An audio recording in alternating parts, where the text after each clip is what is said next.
Selamat pagi, Bu. Selamat pagi. Silakan masuk, Bu. Silakan duduk.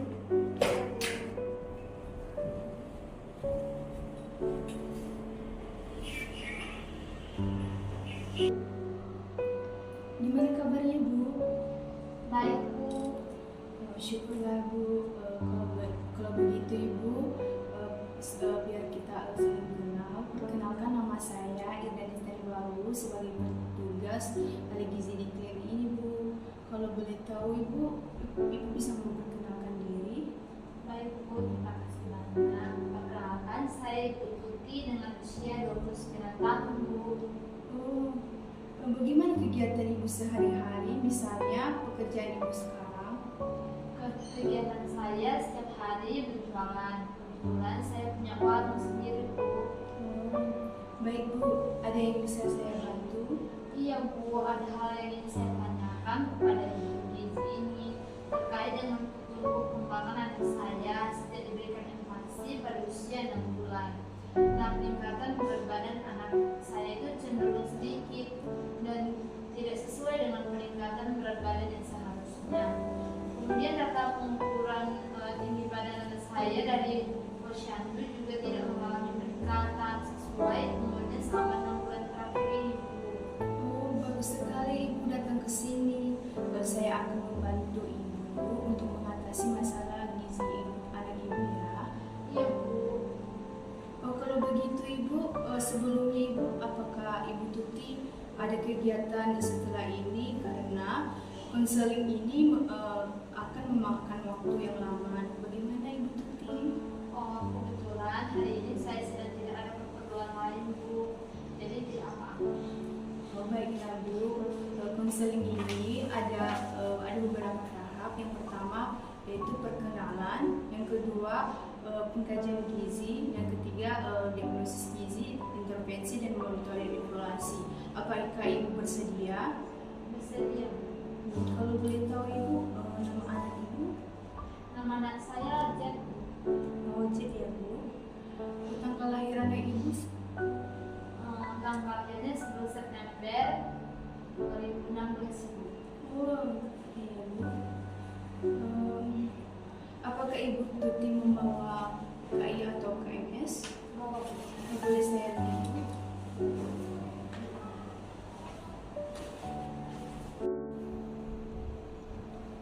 Baik Bu, saya sudah melihat KIA dan KMS anak Ibu. Apa benar panjang badan anak Ibu sekarang 78,5 cm dan berat badan anak Ibu 9,5 kg? Dan itu Bu? Iya, betul, Bu. Bagaimana kondisi anak Ibu pada saat lahir? Apakah lahir pas umur 9 bulan? Kondisinya normal, Bu, dan umurnya pas 9 bulan. Sebelumnya Bu, Ibu pernah konsultasi kepada ahli gizi? Belum pernah, Bu. Apakah ada riwayat penyakit keluarga sebelumnya Bu?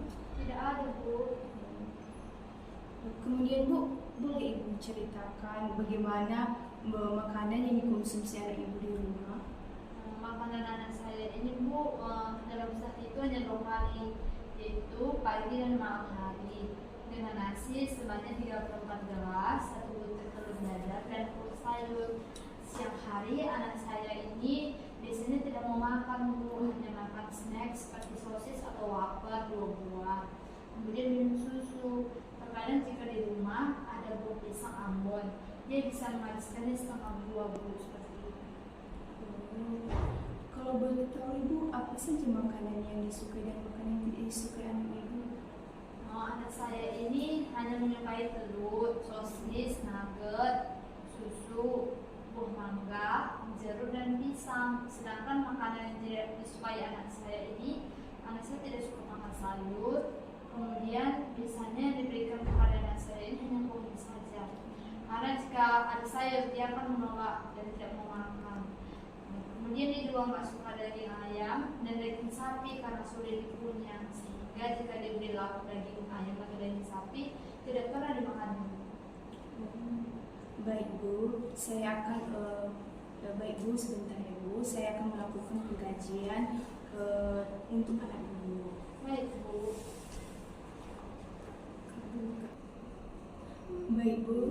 Saya sudah melakukan pengkajian pada gizi anak ibu. Bahwasanya diagnosis yang saya dapat di sini kurangnya pengetahuan terkait makanan dan gizi. Ditandai dengan kebiasaan anak ibu yang sering mengonsumsi telur, sosis nugget, dan tidak mengonsumsi sayur dan daging. Dan di sini juga ibu, saya sudah membuat intervensi diet, yaitu tujuan intervensinya yang pertama itu meningkatkan asupan secara bertahap, yang kedua itu meningkatkan pengetahuan tentang gizi dan makanan pada ibu balita. Yang berikutnya ibu, ada juga di sini saya buat syarat-syarat diet, yaitu yang pertama memberikan asupan energi, protein, lemak, karbohidrat sesuai dengan kebutuhan anak ibu. Yang kedua, makanan yang diberikan adalah jenis makanan biasa, diberikan melalui oral, frekuensi dan keempat itu frekuensinya yaitu 3 kali makanan utama dan 2 kali makanan selingan, dan kelima yaitu makanan diberikan dengan porsi yang kecil dan sering ya Bu. Di sini Bu, saya akan menjelaskan grafik pertumbuhan kembang anak. Ini yang disebut dengan grafik pertumbuhan kembang anak ya. Jadi Bu, panjang badan anak ibu tadi sesuai dengan pengkajian yang saya sudah hitung yaitu min 3,1, berarti berada di sini Bu. Dan tinggi badan anak ibu yaitu 78,5 kan Bu. Berarti ditarik dari sini yaitu berada di garis hitam ini bahwa status gizi anak ibu dikategorikan adalah stunting. Jadi Bu, stunting itu apa sebenarnya? Kurang ngerti saya. Baik Bu, stunting sebelum saya menjelaskan stunting Bu, saya akan memberikan berikut ini Bu. Ada di sini saya akan menjelaskan satu persatu nanti ya Bu. Ibu bisa lihat di sini bahwa yang pertama itu Bu, status stunting ini adalah gangguan pertumbuhan dan perkembangan akibat kekurangan gizi kronis yang infeksi berulang yang ditandai dengan panjang dan tinggi badan yang di bawah standar ya Bu. Gitu ya Bu. Ada juga di sini Bu, penyebab status gizi anak ibu, yaitu penyebab status gizi anak ibu adalah kurangnya asupan gizi. Ini bisa terjadi sejak bayi Bu, masih di dalam kandungan karena ibu tidak mencukupi kebutuhan nutrisi selama kehamilan. Dan ada juga di sini Bu, yang saya buat ada gejala-gejala stunting pada anak ibu. Gejala stunting pada anak ibu yang pertama yaitu pertumbuhan tulang pada anak yang tertunda. Yang kedua, berat badan rendah apabila dibandingkan dengan seusianya Bu. Yang ketiga, sang anak berbadan lebih pendek dari anak seusianya. Dan terakhir, proporsi tubuh yang cenderung normal tapi tampak lebih kecil atau muda atau untuk anak seusianya Bu. Terus cara mengatasinya itu seperti apa Bu? Ada cara mengatasinya Ibu, yang yaitu Ibu bisa membaca, Ibu bisa melihat bahwa cara mengatasinya yaitu memastikan anak makan buah dan sayur dan sehat. Yang kedua yaitu mencukupi asupan gizi sejak pengumpulan sel telur hingga anak berusia 2 tahun. Yang ketiga yaitu memberikan ASI eksklusif hingga bayi berumur 6 bulan. Yang keempat itu dan mengusahakan anak mendapatkan imunisasi lengkapnya Bu. Lalu bagaimana Bu cara mengatasi anak saya biar mengkonsumsi sayur dan daging? Ada cara baik-baik sekali Bu, cara mengatasi anak ibu yang susah makan sayur dan daging. Yang pertama yaitu Bu, sajikan sayur dengan yang menarik, campur sayur hijau dengan merah, wortel dan bawang bombay sehingga terlihat berwarna-warni dan meriah. Nah, ini bisa menjadi cara menarik agar anak mau mencoba makan sayur ya Ibu. Yang kedua yaitu biasanya memberikan sayur setiap menu anak. Yang selanjutnya ibu itu Bu tambahkan penambah rasa. Terkadang anak tidak suka makan sayur karena rasanya terlalu pahit bagi perasa ya Bu. Nak bisa ini mengakibatkan dengan tambah perasa seperti saus tomat atau kecap manis ya Bu. Dan berikutnya yaitu pilih bagian yang empuk. Maksudnya di sini salah satu alasan anak menolak makan daging karena pengalamannya menggigit atau daging keras dan susah mengunyah. Cara mengatasinya Bu, bisa ibu bagian daging yang paling lembut agar anak tidak susah mengunyah. Yang berikutnya bagi dalam proses yang makanannya juga bisa ibu bagi dalam proses yang kecil dan batas minum saat minum saat makan anak ibu. Jadi di sini kan Bu, saya sudah membuat tadi menu anak ibu di sini. Ada di sini nasi, 1 centong, telur, 1 buah dan susu. Ini bisa juga ibu kasih kepada anak-anak ibu nasi. Di sini juga ada telur, minta ibu. Bisa juga ibu kasih kayak buah-buahnya seperti pisang. Bisa juga ibu kasih brokoli. Jadi Bu, biar kan ibu tadi bilang bahwa anak ibu susah makan sayur kan Bu. Ya. Ibu bisa, saya punya solusi buat anak ibu biar makan sayur dan daging. Yang pertama Bu, buatlah bubur dicampur dengan brokoli lalu dihaluskan dan berikan toppingnya daging ayam ya Bu, atau ibu kecil-kecilkan biar anak bisa makan.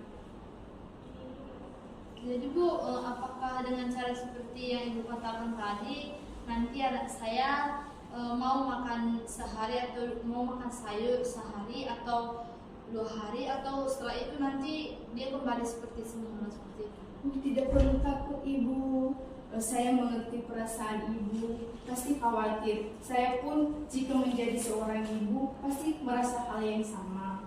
Di sini saya akan mengatasi anak ibu sampai nanti anak ibu pulih. Dan baik ibu, salah satu cara mengatasinya dengan memperbaiki asupan makanannya ya Bu. Baiklah Bu, saya akan mencoba terlebih dahulu. Terima kasih atas saran-sarannya tadi ya Bu. Semoga dengan cara seperti itu anak saya mau makan makanan yang sehat dan bergizi tinggi. Oh baik Bu, jadi apakah ibu sudah mengerti dan paham semua penjelasan saya sebelumnya? Iya Bu, saya sudah mengerti dan paham bahwa yang dikonsumsi sama anak saya selama ini kurang baik bagi kesehatannya. Jadi saya akan memberikan makanan-makanan bergizi seperti sayur, buah-buahan, dan daging dengan berbagai variasi agar anak saya mau mengonsumsinya. Berhubung status gizi anak ibu masuk kategori stunting, di sini saya sudah menyiapkan intervensi atau solusi yang dapat ibu jalankan. Jadi apa ibu dapat menjalankan sesuai dengan kemampuan ibu? Bisa Bu, saya akan menjalankan intervensi yang ibu berikan ini sehingga saya sembuh. Oh baik ibu, dari pertemuan kita yang sudah berlangsung, ibu kira-kira yang ibu bisa simpulkan atau ibu pahami apa saja? Oh, yang dapat saya simpulkan Bu, nah stunting tadi ibu menjelaskan kalau stunting itu gangguan pertumbuhan dan perkembangan anak yang ditandai dengan panjang dan tinggi badannya yang di bawah standar. Benar begitu kan Bu? Oh benar Bu. Baik Bu, di sini saya menyimpulkan sedikit dari pertemuan kita tadi Bu. Stunting adalah gangguan pertumbuhan dan perkembangan anak akibat kekurangan gizi kronik dan infeksi berulang yang ditandai dengan panjang dan tinggi badannya di bawah standar. Ada di sini penyebab kekurangan stunting yaitu kekurangannya yaitu asupan gizi. Ini bisa terjadi sejak bayi masih dalam kandungan. karena ibu tidak mencukupi kebutuhan nutrisi selama kehamilan ibu. Ya Bu, apa? Apakah masih ada pertanyaan lagi Bu? Tidak ada Bu. Apakah masih ada pertanyaan Bu? Tidak ada Bu. Baik Bu, di sini itu yang saya kasih ini Bu, ibu bawa ya. Di sini juga ada catatan nanti, ini kartu kaya sama KBS-nya, ada catatan yang saya tulis untuk pada pedoman ibu untuk menjalankan di anak ibu ya. Baik Bu, saya harap bulan depan ibu berkunjung kembali agar dapat memantau kesehatan pertumbuhan dan perkembangan anak ibu secara rutin ya Bu. Baiklah Bu, terima kasih sekali lagi saya pamit ya Bu. Baik Bu Tuti, sama-sama. Sebelumnya terima kasih sudah berkomunikasi tentang kesehatan anak ibu di klinik saya Bu. Siap Bu. Saya antar ya Bu. Ya